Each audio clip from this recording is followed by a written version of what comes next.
So again हम start कर रहे हैं कि जैसे ही आप इंटीग्रेटिंग फैक्टर वाले पोर्शन पे था कि कैसे आपको इंटीग्रेशन फैक्टर की जरूरत पड़ती है किसी एग्जैक्ट डिफरेंशियल इक्वेशन को बनाने में। तो उसे सीखने के लिए हम बेसिकली कुछ रूल्स को पढ़ते हैं। उन रूल की हेल्प से आप इजीली क्या कर लोगे, सॉल्यूशन फाइंड कर लोगे किसी भी टाइप के डिफरेंशियल इक्वेशन का।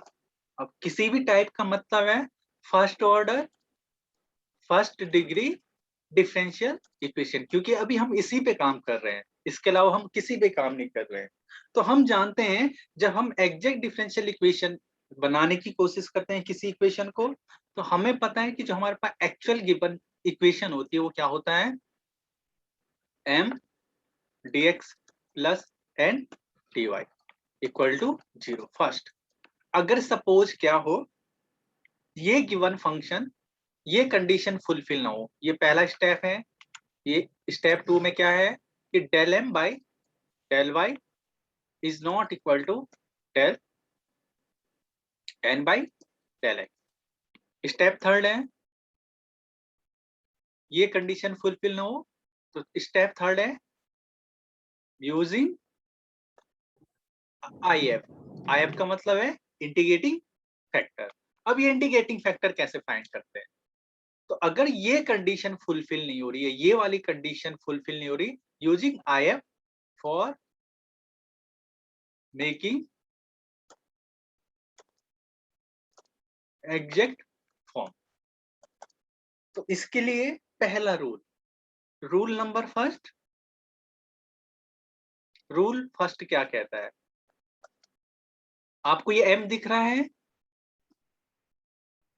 सॉरी आपको ये इक्वेशन नंबर फर्स्ट दिख रहा है, तो रूल नंबर फर्स्ट कहता है, ध्यान से लिखना आपने इसे, if 1 by n close bracket del m by del y minus del n by del x अगर इक्वल टू आ जाए ओनली फंक्शन ऑफ x, यानी यहाँ पे y का टर्म नहीं आना चाहिए जब आप इसे सॉल्व करोगे।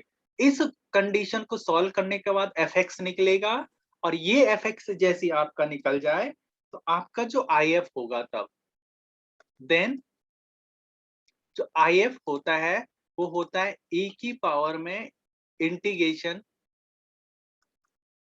fx dx। ध्यान से इस रूल को याद करना है।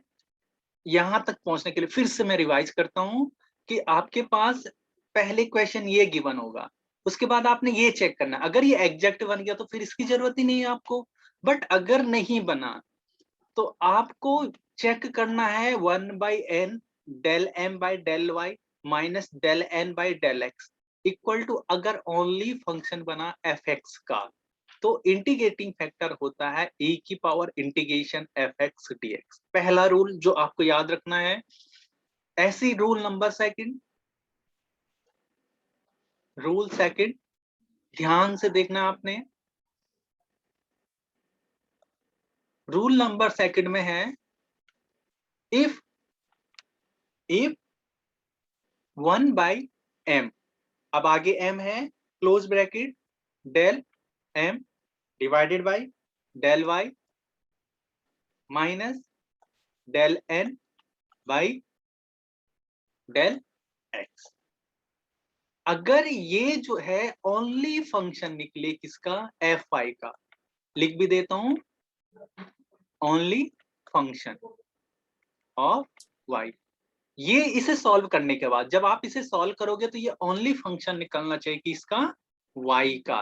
तो जैसे ये y का निकलेगा तो यहां पे लिख देता हूं मैं देन IF।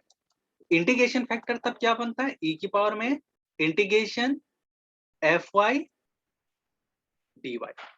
बहुत ध्यान से आपने याद रखना है, ये होता है रूल नंबर थर्ड। तो मैं आपको पहले सारे रूल लिखा दे रहा हूं, उसके बाद हम इससे रिलेटेड जितने क्वेश्चन है वो करेंगे, पर आपको प्लीज याद रखना है कि ये रूल है। ऐसी रूल नंबर थर्ड है, रूल नंबर थर्ड आपका है, rule number third, rule number third if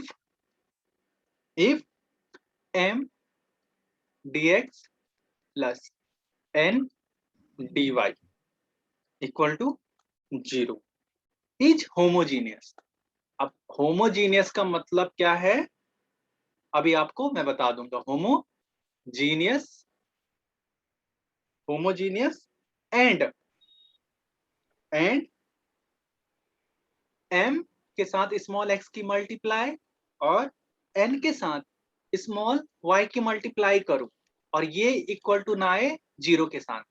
आपको ये इक्वेशन गिवन है, ये इक्वेशन होनी चाहिए होमोजीनियस और साथ में कैपिटल M के साथ x की मल्टीप्लाई और ऐड करके कैपिटल N के साथ स्मॉल y की अगर मैं मल्टीप्लाई कर दूं और इसकी वैल्यू क्या ना आए, 0 ना आए, देन IF क्या होता है, देन IF की वैल्यू होती है, इंटीग्रेटिंग फैक्टर की वैल्यू होती है 1/m capital M multiply x plus capital N multiply by y। आपका ये होता है। इसके बाद अगेन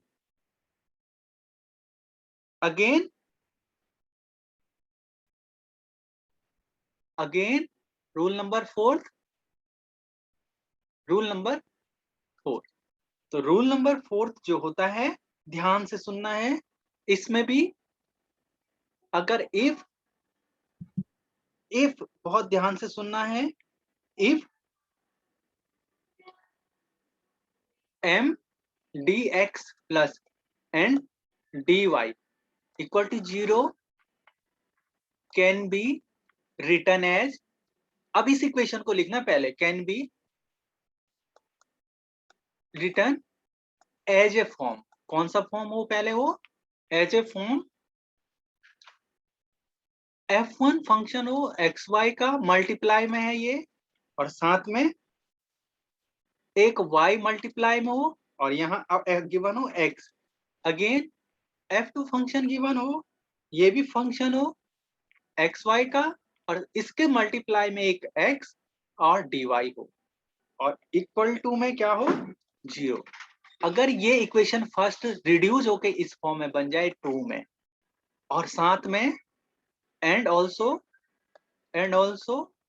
ये कंडीशन अगर आप सेटिस्फाइड कर दो, कैपिटल M स्मॉल x की multiply minus capital N small y की मल्टीप्लाई किसके बराबर ना आए, 0 के बराबर ना आए, तो हम इंटीग्रेशन फैक्टर कहते हैं। देन IF की जो वैल्यू होती है, IF की वैल्यू होती है IF की वैल्यू होती है 1 by capital M into x minus capital N into y, ये आपकी IF की वैल्यू होती है। तो आपको ये 4 रूल इंपॉर्टेंट है, ये याद होने ही चाहिए आपको। अगर आपका लास्ट रूल है, वैसे इससे रिलेटेड क्वेश्चन आपके सिलेबस में नहीं है, बट मैं आपको रूल लिखा दे रहा हूं ताकि आप, अगर आपको दिखे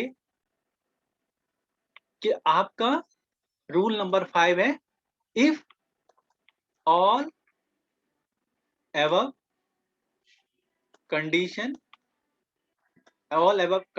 या रूल is not valid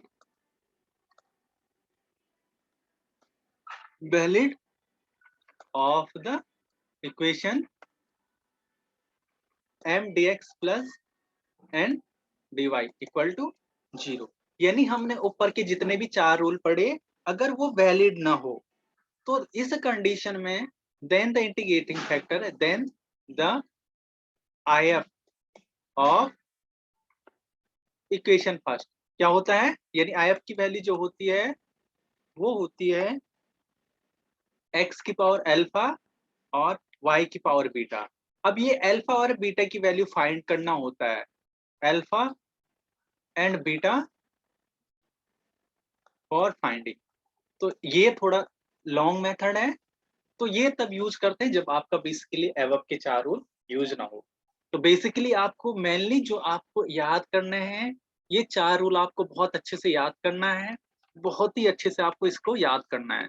अगर आप ये 4 रूल अच्छे से याद कर लोगे तो आप इस मेथड से जितने भी क्वेश्चन हैं सारे क्वेश्चन सॉल्व कर सकते हैं, चाहे वो एग्जैक्ट फॉर्म में नहीं भी होगा तो भी आप उसे रिड्यूस करके एग्जैक्ट फॉर्म में लिख सकते हैं।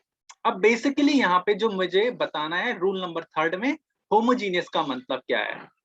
तो होमोजीनियस का मतलब है, आप पढ़ चुके हैं, क्योंकि m किसका फंक्शन होता है, m is a function of x y, और n भी किसका फंक्शन होता है, एक्स वाई का। इसका मतलब है कि डिग्री ऑफ m और डिग्री ऑफ n अगर बोथ सेम है, बोथ की डिग्री सेम है, तो ये जो गिवन इक्वेशन होती है ना, इक्वेशन फर्स्ट, ये होमोजीनियस डिफरेंशियल इक्वेशन कह लेते हैं। यानी हमने जो होमोजीनियस मेथड पढ़ा था वो ही बन जाता है। तो यहाँ पे m और n की होनी चाहिए सेम डिग्री, होमोजीनियस फंक्शन। तो इससे आप क्या कर लोगे, इजिली क्या कर लोगे, आंसर फाइंड कर सकते हो इस मेथड से। इससे आगे हम नेक्स्ट लेक्चर में पढ़ेंगे इसे अच्छे से। आज के लिए हम इतना ही रखते हैं। आई होप कि आपको ये चीजें समझ में आया होगा।